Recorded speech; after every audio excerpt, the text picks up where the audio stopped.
París y que se llamaba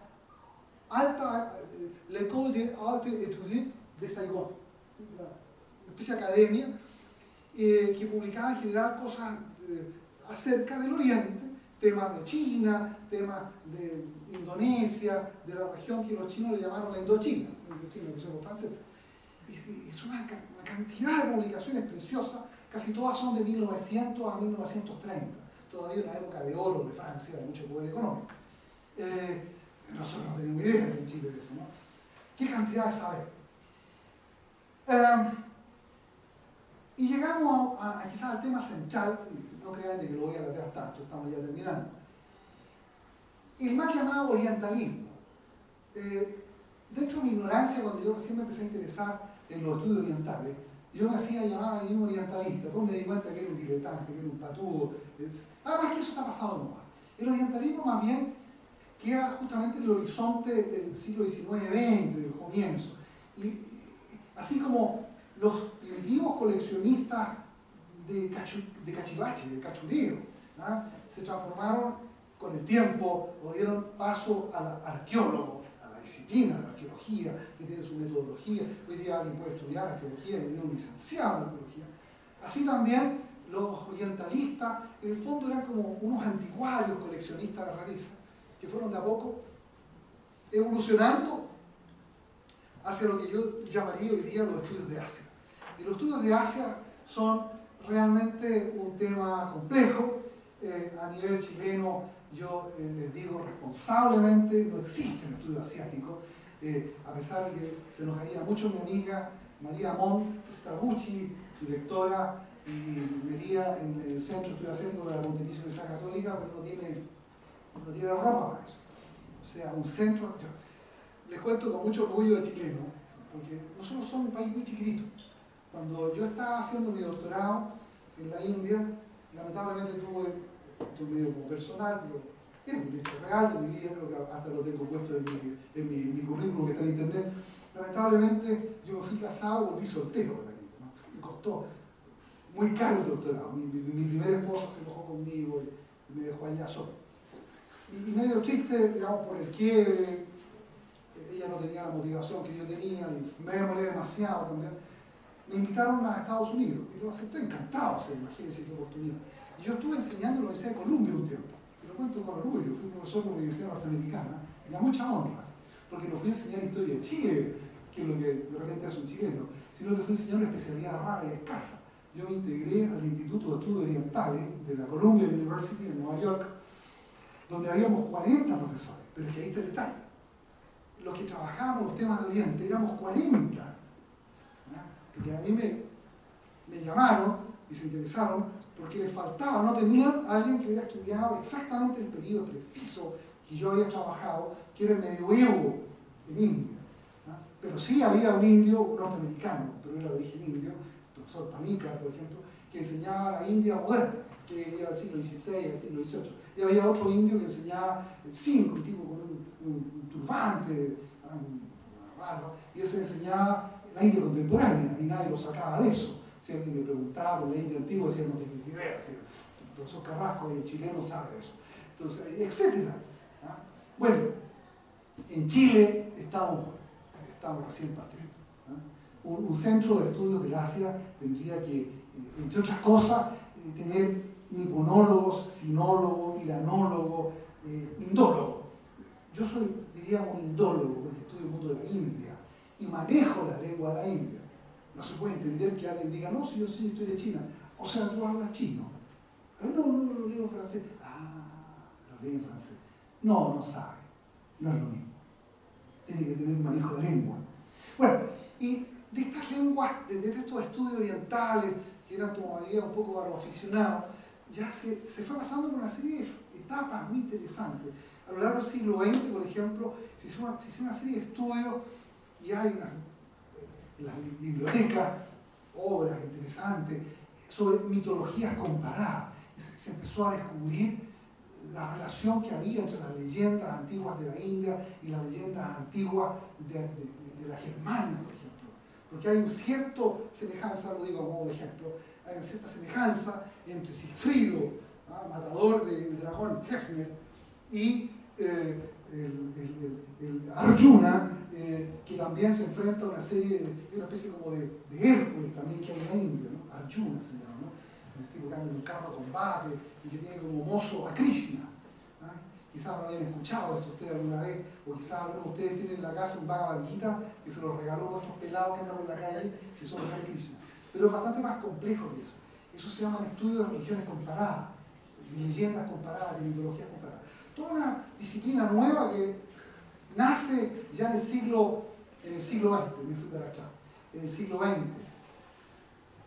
Y de ahí se ha llegado ya a cosas bastante más interesantes. Pero entre medio ocurrió un fenómeno muy curioso, y es que los mismos orientales, reaccionando un poco a este interés que tenían los occidentales de observarlo como si fueran hormigas, ¿sí? Porque se sentían observados. Entonces ellos hicieron lo mismo, dijeron, ¿por qué nos van a estudiar los occidentales a nosotros? Nosotros estudiémonos a nosotros mismos. Y desde las antiguas, a ver, sociedades tan antiguas y prestigiosas como la India, tienen una tradición de estudio que tiene fácil 4.000 años. O sea, en la India existía, yo tengo un libro que por ahí está, que se llama Nalanda, la primera universidad del mundo. Y en el fondo lo es. Nalanda es una academia, era un monasterio budista que se crea en el año 200 a.C., que por supuesto se desarrolló como se está desarrollando la UDLA, ¿no es cierto? Se desarrolló así, quizás la UDLA llegue a ser así. Y en el pic de su época de oro, año 600 al 800 de esta era, durante 2 siglos, tenía, porque es una ciudad, en esta ciudad que era Nalanda, tenía 500.000 personas. Había 500.000 personas que vivían en un campus universitario, donde al medio hay una laguna y se practicaba remo, donde los estudiantes podían practicar, jugaban polo y las cosas más inauditas. Una universidad, digamos, que sería una envidia en cualquier universidad moderna. Había como 100.000 estudiantes, porque el otro era personal de apoyo, ¿no? Cocinero, la gente que hace aseo, qué sé yo. Había como 40.000 profesores, estamos hablando de una cosa colosal. Universidad de Nalanda. Y ya que me metí en esto, déjenme contarles como una anécdota. La Universidad de Nalanda, que existió como 1000 años, y lamentablemente fue destruida en la invasión musulmana. Los musulmanes encontraron lo más pagano que había y hicieron un pedazo. Entonces, el año académico comenzaba así. El rector de la universidad, que coincidía ser el rey de la región, era el rey, es como si aquí dijéramos el intendente. En muchas universidades europeas se usa eso, ¿no? Que algún príncipe sea también el chancellor. Entonces, el rey, el rector, inauguraba el año académico y siempre se inauguraba así. Esto yo lo leí en los documentos de la Universidad de Nalanda, no lo estoy inventando yo.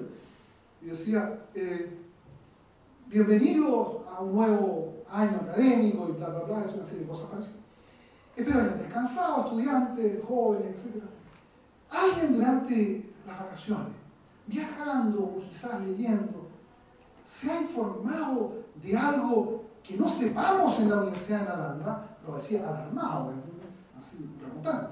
Entonces se puso un silencio y alguien por allá, sí, joven, digo. Señor, como mi padre es mercader y viaja hacia el occidente y él va a una zona que se llama Siria, mi padre me contó que allá en esa región se estudia una filosofía que se llama cristianismo. Y aquí me decían, no, yo soy rector. No hay, y mira a los profesores, no hay cristianismo acá. Los profesores miran como que lo pillaron, ¿me entiendes? Ah, no, señor decano, usted vaya a buscar a un cristiano. Quiero una cátedra de cristianismo este semestre. La Universidad de Nalanda se preció de tener, y era budista, pero la Universidad de Nalanda, los documentos lo dicen, había expertos en cristianismo y todas las variantes del cristianismo. No solamente cristianismo en grueso, sino que todas las variantes que había en la Edad Media se estudiaban en la Universidad de Nalanda, pasando por todas las variantes de filosofía china, todas las variantes de esto y de otro. Una universidad. Contiene que es una universidad. Nalanda, fíjense, en la India. Sí, los indios tenían una tradición académica estupenda. Sin embargo, este occidente medio agresivo que llega lo hizo sentirse muy incómodo, lo ofendió. Y en el siglo XIX surge un revoltijo de situación.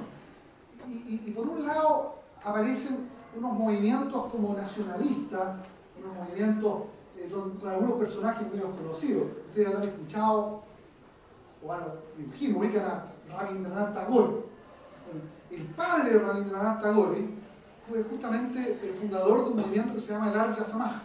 El Arya Samaj es un movimiento que nace en Calcuta y era un movimiento como si, a ver, excúsenme, pero lo voy a comparar con algo chileno, como si habláramos de la sociedad de la igualdad. ¿Entienden? Una cosa que andaban los patriotas, una mezcolanza de ideas. Bueno, ustedes saben. Entonces, el Arya Samaj era un movimiento nacionalista que lo único que quería era echar a los ingleses. Pero entre medio se dan cuenta de que hay que volver a sacar pecho y tener el orgullo de ser hindúes. Y no solamente Arya Samaj, aparecen por todas partes en la India círculos de estudios indios, de las cosas de India, que en el fondo también tenían militancia política. Y esto lentamente va a ir penetrando y se las van a ingeniar para meterse en las universidades que los ingleses habían creado, la Universidad de Calcuta, la Universidad de Bombay, que por lo demás venían a ser como sedes de Cambridge o de Oxford en India. Cuando llamaban profesores, se presentaban esto y en el fondo era una penetración ideológica. Y lentamente va surgiendo un movimiento patriota, pero un movimiento patriota académico.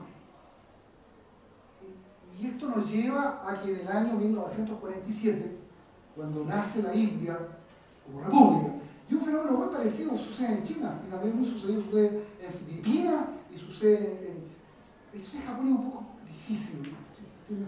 Pero también sucede en el sur de Asia, ¿no? En Indonesia, en Malasia. Es un fenómeno bastante semejante del desarrollo de lo que llamaríamos los nacionalismos asiáticos, que van en paralelo con la cultura de ellos, cultivada por ellos mismos, pero en un envase moderno y presentado de manera moderna. Es muy interesante que yo les cuente esto porque a mí me tocó ser discípulo directo de estos viejos que ya estaban viejos. Los profesores que yo tuve en la universidad en Nueva Delhi, ya yo estuve en el año 1986, haciendo el doctorado, incluso en el año 80, cuando fui por primera vez a estudiar lengua, ya me llamó la atención. Eran viejitos de alrededor de 70 años, que habían sido los patriotas, que habían estado, me tocó conocer uno que había estado en persona con Gandhi, imagínense. Y yo lo encontraba sensacional cuando me hablaba de Gandhi. Claro, este hombre había conocido a Gandhi, él muy biólogo, le da a usted. Pero aún así, estos profesores ya no eran de la generación de los patriotas, eran más modernos. Ellos tenían una visión de su país un poco más responsable, eran más, diría yo, habían buscado como el equilibrio de las cosas, ¿no? Y los compañeros de curso que yo tuve, que son los profesores indios con los que hoy día yo me carteo y somos amigos en Facebook y cosas así, y nos intercambiamos mail, y yo le mando mis libros y me mandan los de ellos regalos, se tienen como la edad mía entre 50 y 60, y esa es una generación nueva, porque es una generación nueva, y eso han logrado como la síntesis, ¿no? Y estos que han logrado esta síntesis dicen que ellos enseñan el mundo asiático a la manera de los asiáticos, ¿no? Y me voy a saltar algunas cosas. Entonces, este mundo asiático que pretende estudiarse a sí mismo y no que los occidentales lo estudien a ellos como si fueran hormigas, ¿no? Hoy día está dividido en varias especialidades. Permítame que se las diga en pocas palabras. Por un lado, tenemos los estudios de cercano oriente, porque Asia es muy grande. Entonces, el mundo del cercano oriente se absorbe más bien dentro de lo que podríamos llamar los estudios árabes, o quizás la islamología, ¿no? Porque el mundo de la Palestina y con todos los líos que hay alrededor, ¿no? Se estudia de otro modo. Por supuesto que saber árabe, ser capaz de leer caracteres arábicos, meterse en eso, en serio. Otra cosa, el mundo iraní.